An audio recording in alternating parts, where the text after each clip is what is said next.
Bismillahirrahmanirrahim. Qala al-muallif rahimahullahu ta'ala wa nafa'ana bihi wa bi'ulumihi wa bi barakatihi wa bi karamatihi amin. Bismillahirrahmanirrahim. I'lam annal hasada haramun wa huwa da'un la dawa'a lahu.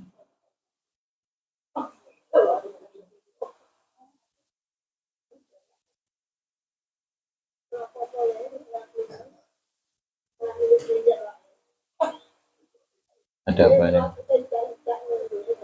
Napa? Wonten kopyokan?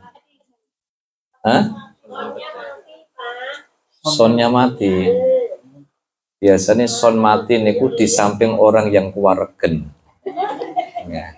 Soale kula wau sampun matur dereng milai kok sampun sliliten.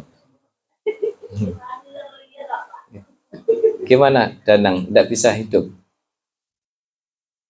Ada yang mati dari luar. I'lam annal hasada haramun, ketahuilah bahwasanya hasad. Hasad itu kita maknai paling gampang ge hasud, ya iri, ya dengki, tidak senang dengan kesenangan orang lain, susah dengan senangnya orang lain, senang dengan susahnya orang lain. Ya. Ketahuilah bahwa hasud itu haram. Wa huwa da'un la dawa'a lahu. Hasud itu termasuk da'un, penyakit, la dawa'a lahu, yang tidak ada obatnya. Wa huwa min amradil qulubil azimah. Dan hasud itu termasuk dari penyakit-penyakit hati yang efeknya sangat dahsyat. Wa huwa yadhurru dinan wa dunyan. Dan hasud itu membawa efek negatif baik untuk agama kita maupun untuk duniawi kita. Wala yadhurru al-hasadu al-mahsuda dinan wala dunyan. Dan tidaklah orang yang dihasuti, diireni, didengki, itu tidak akan ngefek apa-apa baik agamanya maupun duniawinya. Idla tazula ni'matun bihasadin qat. Karena sebuah kenikmatan gak akan pernah bisa hilang hanya dengan hasad. Wa illa lam tabqa ni'matullah ala ahadin hatta al-iman. Lam tabqa wa illa, jika tidak, lam tabqa ni'matullah, tidaklah nikmat Allah itu akan tetap bertahan bagi seseorang hatta al-iman, sampai dengan keimanan. Bapak Ibu sekalian, niki penting sebab Bapak Ibu jangan ngeremehin penyakit hasud.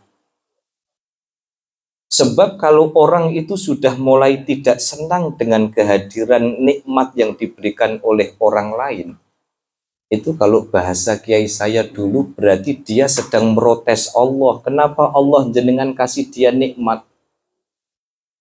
Orang kalau sudah iri, orang kalau sudah dengki, orang kalau sudah mulai menginginkan hilangnya kenikmatan orang, itu bahayanya luar biasa, Bapak Ibu.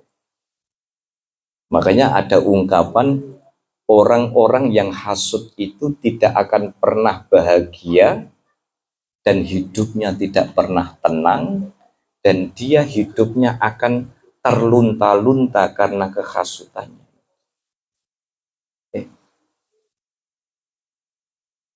Saya semalam pas kajian cerita sama santri Zambia. Dulu itu saya pernah punya cerita, Bapak Ibu. Ada orang, Pak, luar biasanya baluk di depan saya itu manisnya luar biasa sampai nyelekak manisnya, Mbah. Oke. Di belakang saya apa? Di belakang saya nyatek, nyaduk, nyiwel. Akhirnya satu hari dia datang ke rumah. Curhat, Pak. Curhat kenapa? Curhat karena dia punya banyak masalah. Kalau saya orang jahat, Pak, saya tinggal buka HP. Loh kok sampean curhat di aku? Lah screenshot ini apa maknanya? Tapi saya ndak. Ya. Perbuatan keji demikian tidak boleh kita lawan dengan amarah. Kira-kira wong model ini enaknya dia Pak no Pak Kadar. Sebentar, Pak Kadar lagi makan tahu petis, makanya udah bisa jawab. Nanti jawabnya belakang sambil ngopi ya Pak. Bolo soalnya ini bolo. Pokoknya aku bolomu Pak Kadar. Soal nyoblos nomor piro, mbuh Pak Kadar. Ya, ya enggak. Nek saya dengan Pak Kadar itu apapun warna kita seduluran Selawasi ya Pak. Ya. Coba Bapak Ibu bisa bayangkan. Sampai disebutkan di sini hasud itu haram, bukan makruh. Oke. Maka kalau ada orang tidak senang dengan kenikmatan yang kita miliki, lah ngapain kalau orang lain punya nikmat, ngapain kita yang repot? Bapak Ibu, profesi bisa dikopi, pekerjaan bisa ditiru, tetapi rezeki tidak akan pernah bisa ditiru. Ya, Pak Ali punya penyetan beb. Pak Kadar sudah pernah belum ke Pak Ali? Belum. Oh, wong ini masuk termasuk penyetan 10 terenak di Jawa Tengah, Pak. Oh, belum. Nah.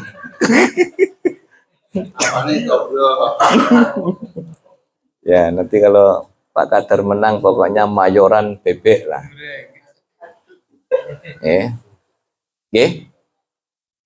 Jadi kalau kemudian seseorang itu sudah mulai tidak senang, disebutkan di sini haram Bapak Ibu. Bahkan disebutkan ini penyakit yang nggak ada obatnya. Sebab apa? Sebab penyakit hasud ini, penyakit dengki, penyakit iri. Kenapa orang yang sudah kena hasud dengki ini susah tambanane, susah sembuhnya? Karena ini termasuk penyakit kronis, Pak.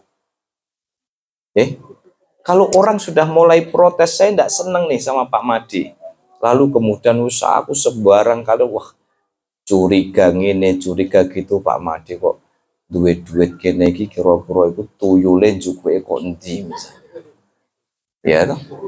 Akhirnya begitu lihat mobilnya Pak Madi nggak ada di garasi, nggak ada di carport, saya pas keliling. Jadi Pak Madi sudah santai-santai di dalam, mobilnya parkir di situ tak puteri, mas mobilnya saya ngomah. Begitu Pak Madi mobilnya ndak ada 2 hari saya muter, wah jangan-jangan mobilnya colong maling ya. Syukur, kan. Makanya yang begini Pak, penyakit-penyakit hasud begini susah hilangnya kenapa?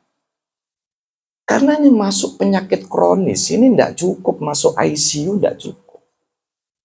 Tapi kasihan Pak, orang-orang begini ini kasihan. Karena kejinya perbuatan dia, tambanannya susah, obatannya susah, sehingga apa? Satu, jadi kan lihat saja. Bukan dilihat, rasakan saja. Kalau kita pernah hasud, satu, seumur-umur kapan kita tidak berhenti, tidak akan pernah orang itu merasa bahagia. Kenapa?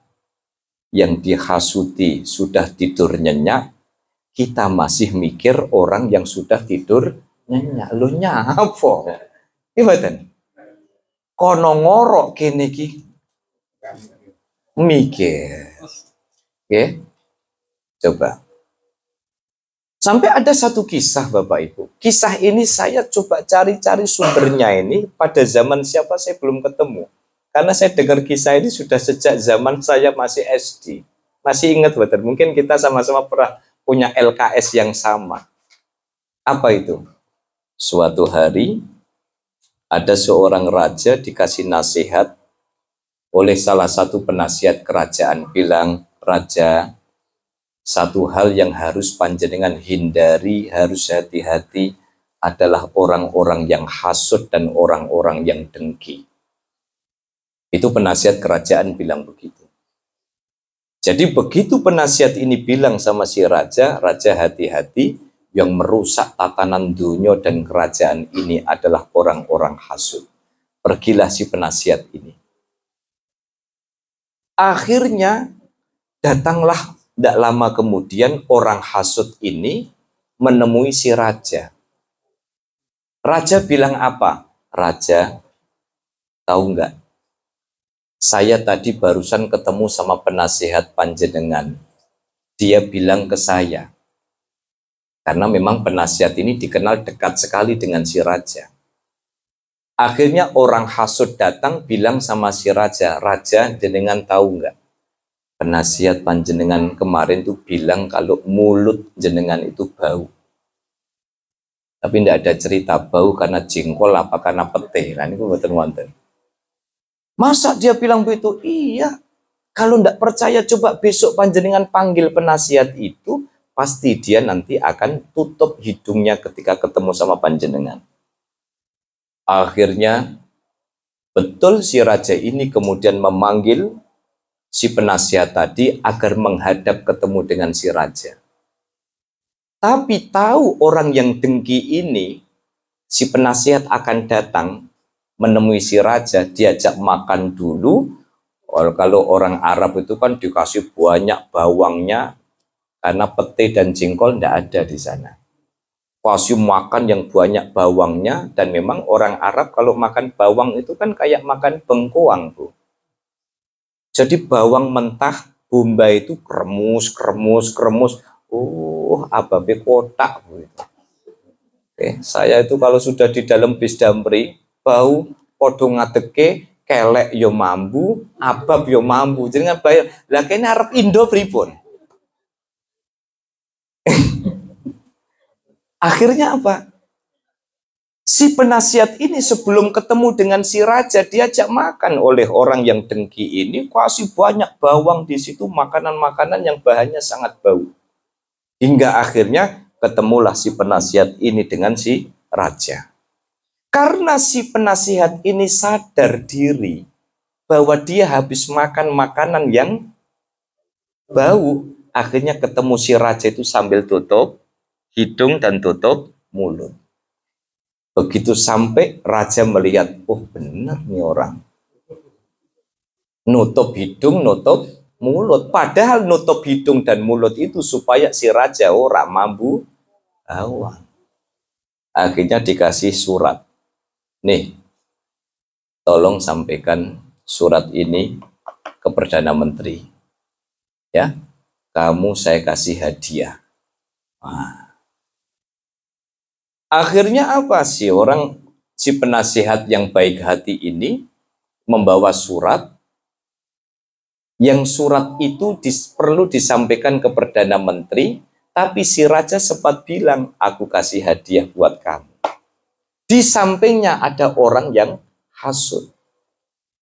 Akhirnya begitu dia keluar dari kerajaan, si hasud ini karena memang dari awal dia tidak senang dengan kedekatan penasihat dengan si raja, bilang, "Itu surat apa?"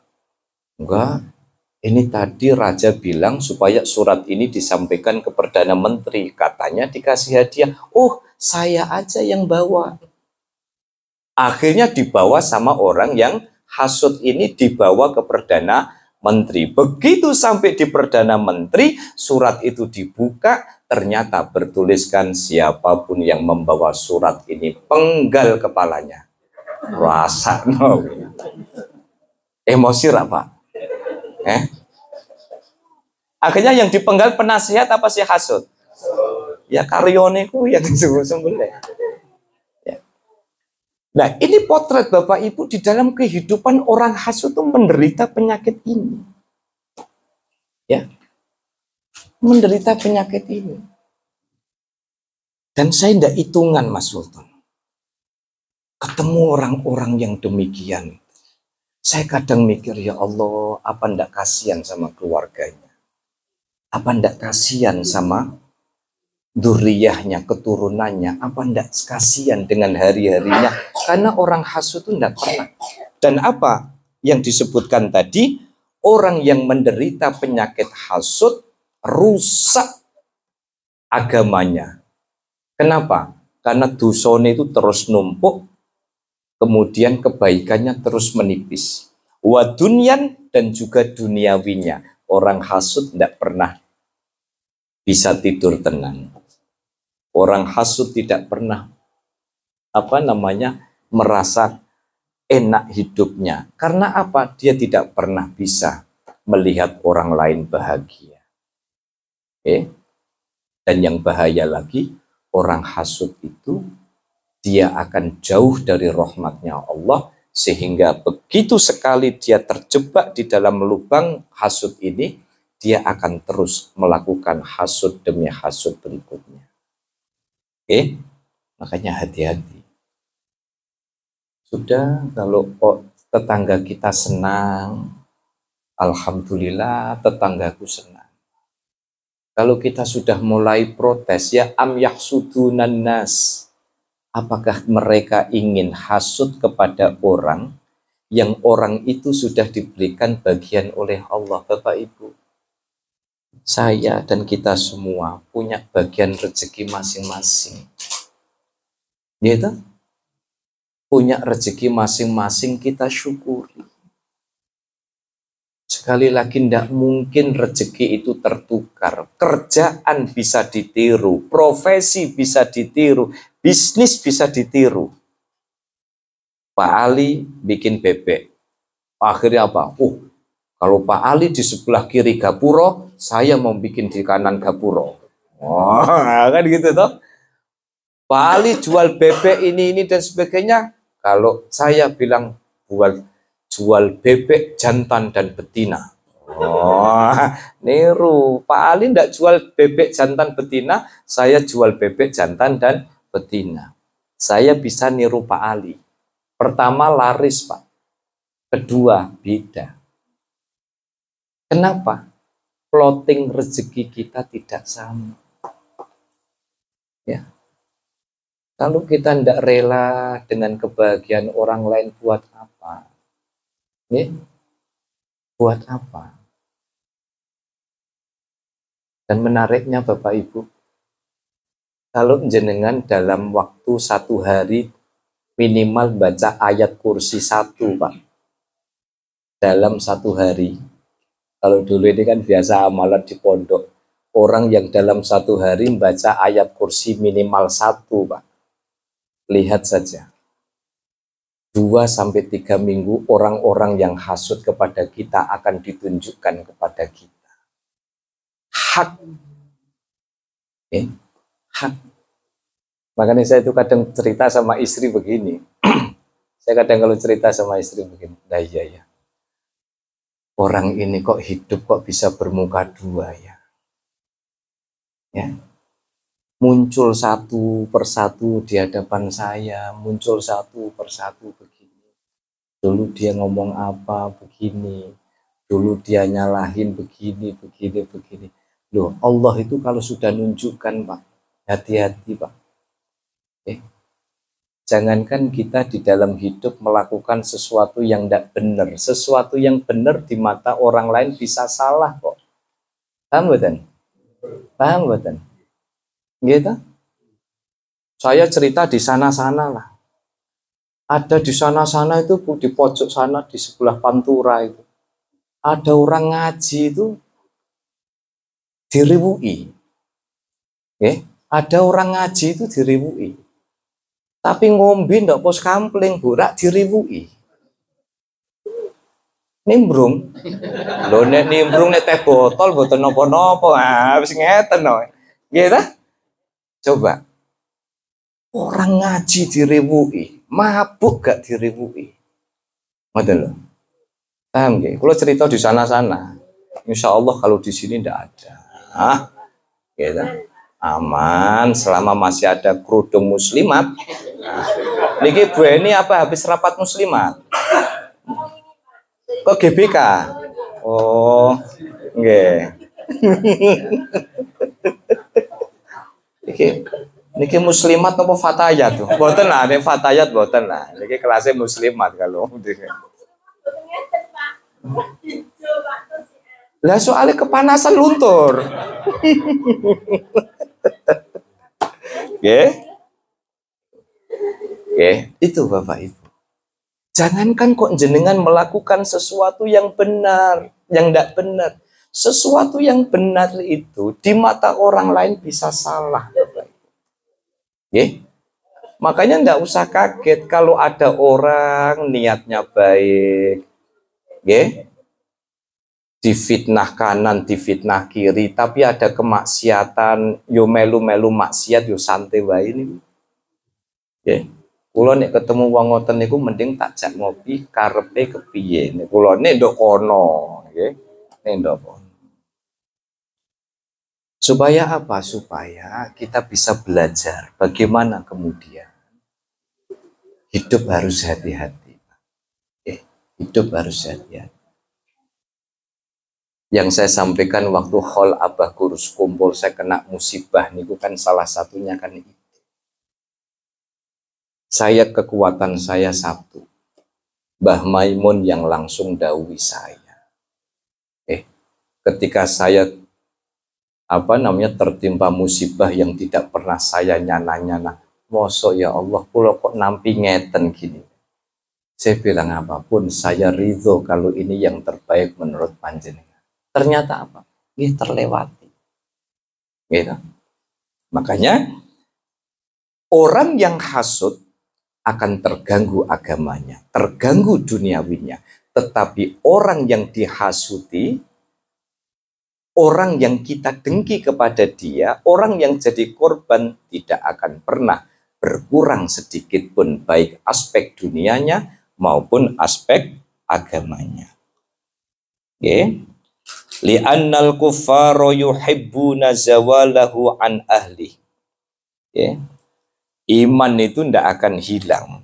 Dan itu yang bikin orang-orang kufar itu tidak senang, karena orang-orang kafir itu senang sekali kalau orang itu kemudian kehilangan keimanannya kepada Allah Subhanahu wa ta'ala.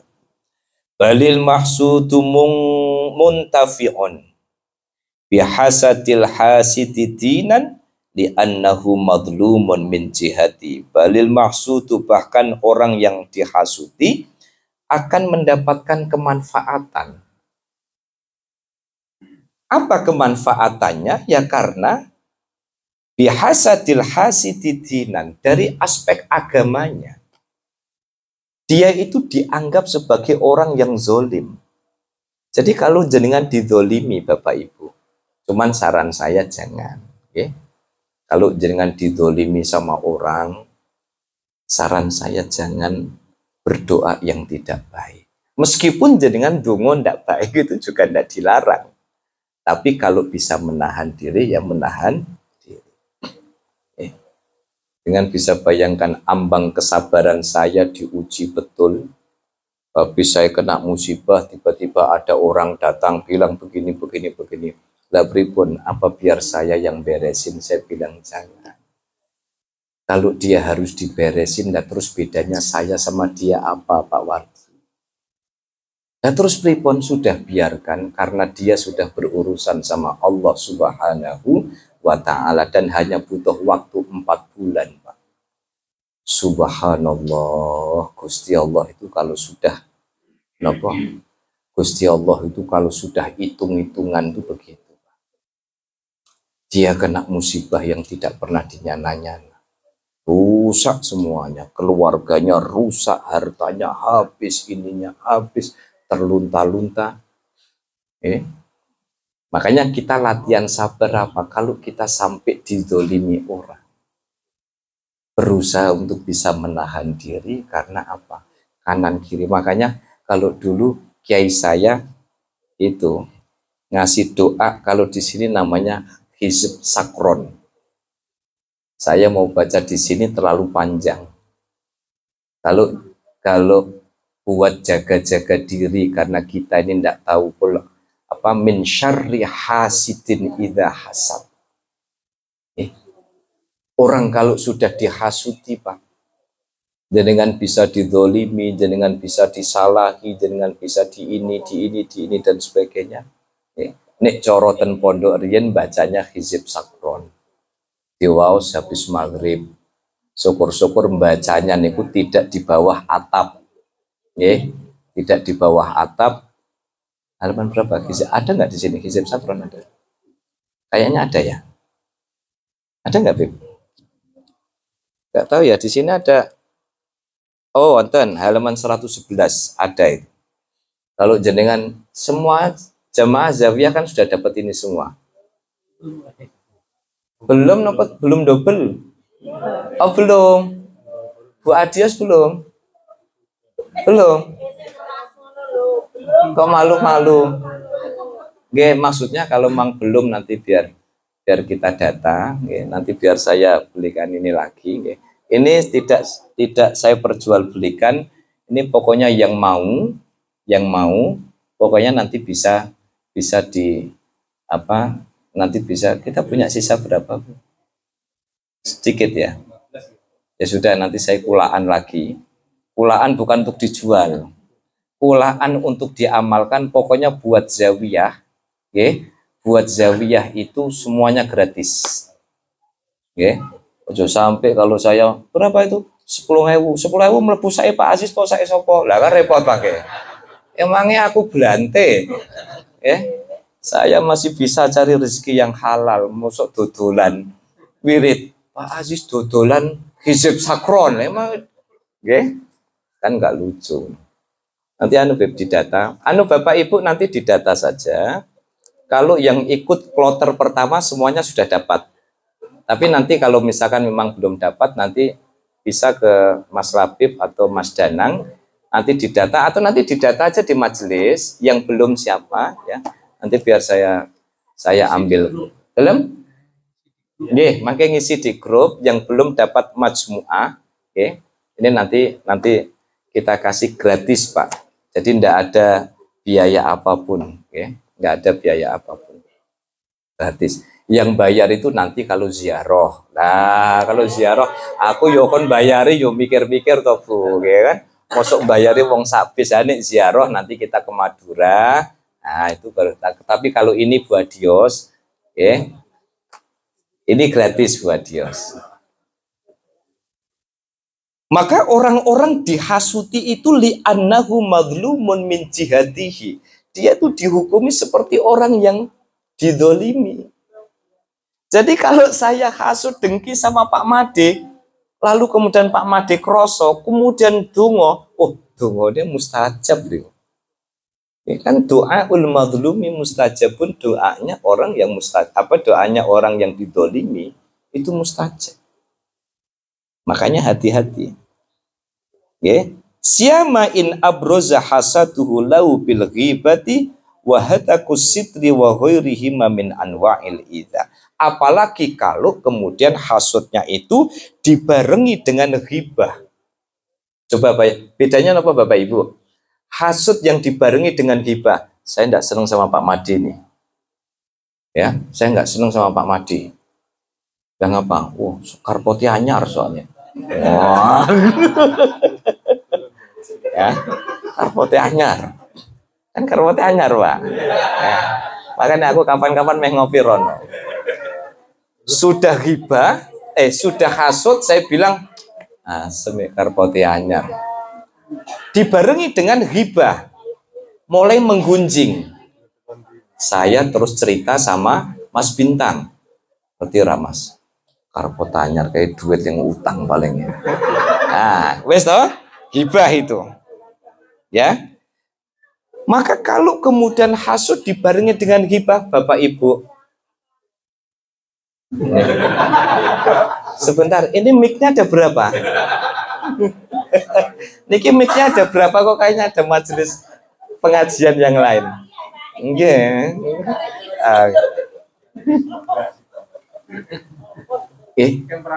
Yang bahaya niku napa Bapak Ibu? Sudah hasud, dengki, digunjing dengan orang pun komplit itu. Dan biasanya hasud itu memang dibarengi dengan sikap-sikap menggunjing. Niku sampai dikisahkan itu orang yang hasud dibarengi dengan menggunjing. Niku Pak, malaikat niku marah-marah karena melihat bahwa ini orang-orang yang jauh dari rahmatnya Allah karena memprotes dengan apa yang sudah ditentukan oleh Allah Subhanahu wa ta'ala. Apa bentuk kehinaan orang-orang yang demikian? Hidupnya tidak bahagia, pekerjaannya tidak barokah, gitu. Kemudian hidupnya terlunta-lunta, tidak bisa merasakan bahagia. Yaitu tadi saya bayangkan, saya hasut sama orang, orangnya sudah tidur nyenyak, ngorok, sementara saya masih mikirin dia. Makanya niki sing rodok rawan, biasanya nih kalau hidup bertetangga dimanapun, nggak di desa, nggak di kampung, nggak di perumahan, pokoknya orang hidup bertetangga itu rawan. Dan itu tadi, lagi melaku nak boulevard kok ndelok karpote Pak Made anyar. Wah, semi anyar nih. Ini rak undang-undang ngopi. Oh kan gitu loh.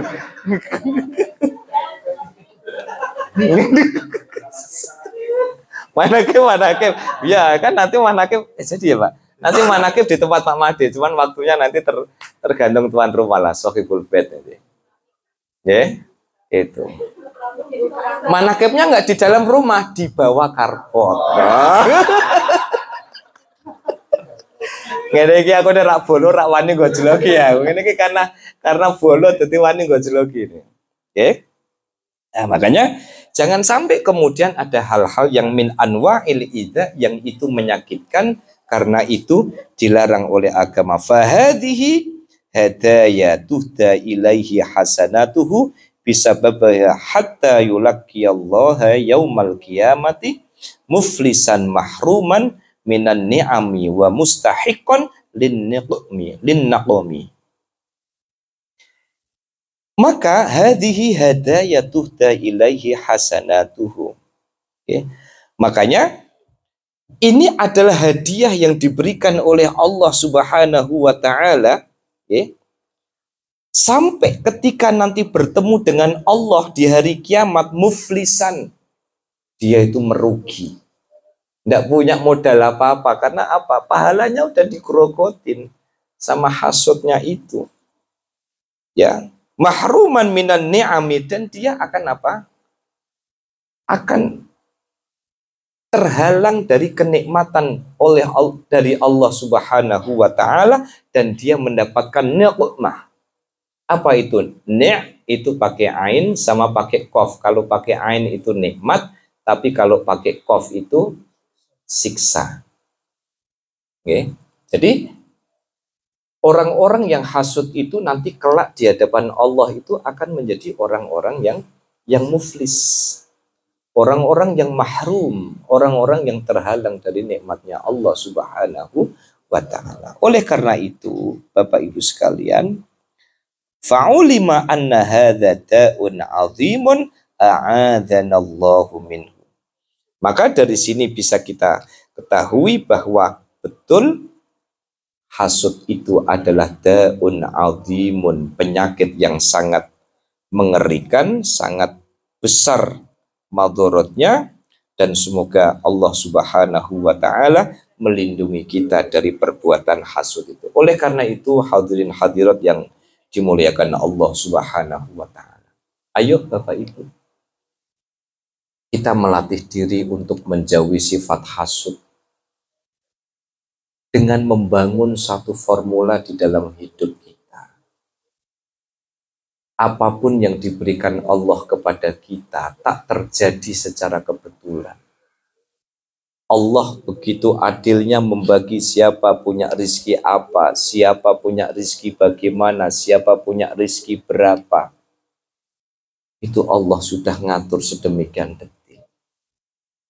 Maka kalau sampai dalam hidup kita mulai protes dengan kesenangan orang lain, protes dengan kebahagiaan orang lain, keinginan untuk menghilangkan kenikmatan orang lain, nyun sewu,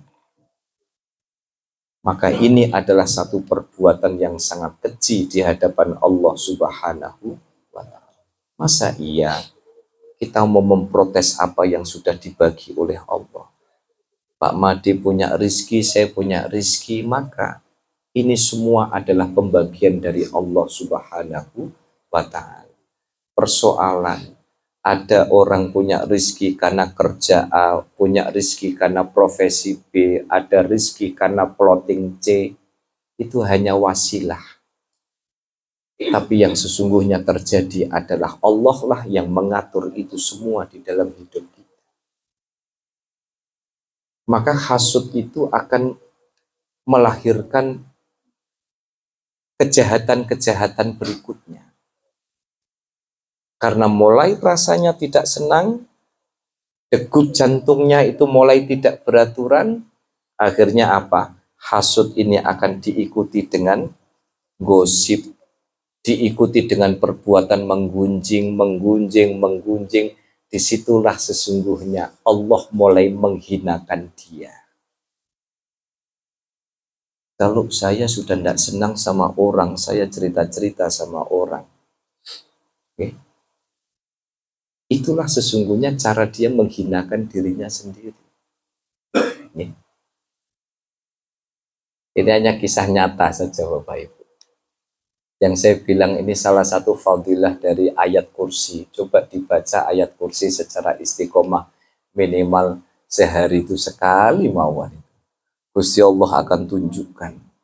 Ya, akan tunjukkan bagaimana kemudian Allah menampakkan orang-orang yang hasud kepada kita.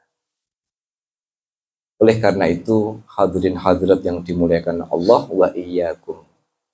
Okay. Jauhi sifat hasud ini karena hasud ini akan merusak tatanan semuanya. Keluarga bisa berantakan, harta bisa habis tidak terberkahi, ketenangan jiwa, belum nanti penyakit fisik ini dan sebagainya. Karena begitu kita mulai tidak ridho dengan apa yang dimiliki oleh orang lain, pada saat itulah sesungguhnya kita sedang mendeklar bahwa kita sedang memprotes apa yang sudah menjadi keputusan Allah Subhanahu. Hati-hati, di dunia kerja ini banyak. Satu dengan yang lain saling iri-irian. Satu dengan yang lain saling ingin menjatuhkan. Satu, buat apa wong semuanya sudah dibagi sama Allah. Tugas kita menjalani, mencari dengan cara yang benar, kita syukuri. Yang repot kan begini Bu, Pak. Yang repot itu adalah orang mau gosip, yang diajak gosip tidak percaya. Coba, bayangkan Pak. Si ini diomongin, si ini diomongin, si ini diomongin. Lah tiga-tiganya tidak percaya, malah lapor sama siapa yang jadi korban. Coba jadi bisa bayangkan, kalau misalnya saya sama Pak Made, hasut sama Pak Made, saya bilang Pak Made itu begini. Saya ceritanya sama Mas Beni, ceritanya sama Mas Bintang, ceritanya sama Pak Ari.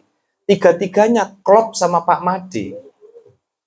Nah, saya cerita, tahu nggak? Pak Made kemarin tuh di rumahnya ada tuyul kecil. Wah, misalkan kan. Nah, kebetulan ketiga-tiganya nih sohibnya Pak Made ya enggak percaya. Itulah cara Allah menghinakan saya karena hasut yang saya lakukan. Oleh karena itu, Bapak Ibu sekalian, ayo hati-hati. Ya, saya mulai dari pribadi saya dan mengajak kepada segenap yang hadir pada kesempatan malam hari ini, ayo jauhi sifat hasud. Ya, intinya kuatkan sifat qanaah kita kepada Allah Subhanahu wa Ta'ala. kuatkan rasa syukur kita kepada Allah Subhanahu wa Ta'ala. Enak hidup ini dijalani sudah. Jalani apa adanya, dijalani dengan ikhtiar yang baik, dijalani dengan hati yang baik. Makanya saya tadi minta untuk baca sholawat asyghil lagi supaya apa ya, sama-sama kita membangun benteng diri, supaya Allah Subhanahu wa Ta'ala melindungi dari berbagai macam fitnah. Bapak Ibu, hidup kita ini belakangan ini lagi banyak fitnah, belakangan lagi banyak musibah, maka perlu kiranya kita untuk memperkuat benteng diri kita sehingga Allah Subhanahu wa Ta'ala senantiasa melindungi kita dari berbagai fitnah, berbagai musibah, berbagai bala. Amin. Allahumma amin. Oleh karena itu, hadirin hadirat yang dimuliakan Allah, semoga apa yang saya sampaikan pada malam hari ini bisa betul-betul kita tanamkan. Kita mulai dari diri kita masing-masing. Nggak ada kemanfaatan sama sekali ketika kita tidak ridho dengan apa yang dimiliki oleh orang. Tidak ada manfaatnya sama sekali ketika kita berupaya untuk menghilangkan apa yang ada pada diri orang lain.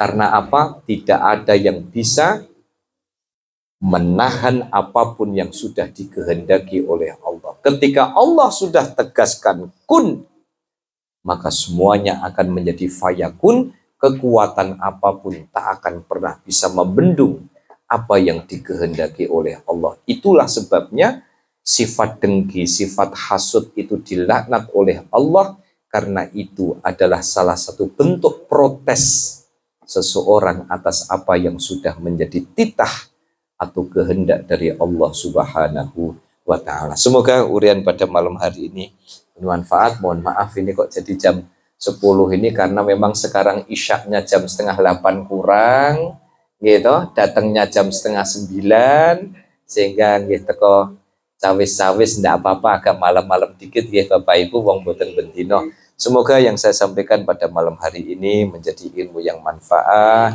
menjadi ilmu yang barokah, dan semoga kita semua terhindar dari sifat hasud. Amin. Allahumma amin. Al-Fatihah. A'udzu billahi minasyaitonir rajim. Bismillahirrahmanirrahim. Alhamdulillahirabbil alamin arrahmanir rahim maliki yaumiddin. Iyyaka na'budu wa iyyaka nasta'in. Ihdinas siratal mustaqim. Shiratal ladzina an'amta 'alaihim ghairil maghdubi 'alaihim. Bismillahirrahmanirrahim. Alhamdulillahirabbil alamin. Assalatu wassalamu alayka ya sayyidana ya Rasulullah. أغثنا بقضاء حوائجنا من حوائج الدين والدنيا والآخرة. سلمنا يا الله، سلمنا يا الله من آفات الدنيا وعذاب الآخرة وفتنة ما إنك على كل شيء قدير. بمئة ألف ألف ألف لا حول ولا قوة إلا بالله العلي العظيم. اللهم اغفر لنا ولوالدينا وارحمهما كما ربيانا صغارا. ربنا آتنا في الدنيا حسنة وفي الآخرة حسنة وقنا عذاب النار. صلى الله على سيدنا محمد وعلى آله وصحبه وبارك وسلم والحمد لله رب العالمين.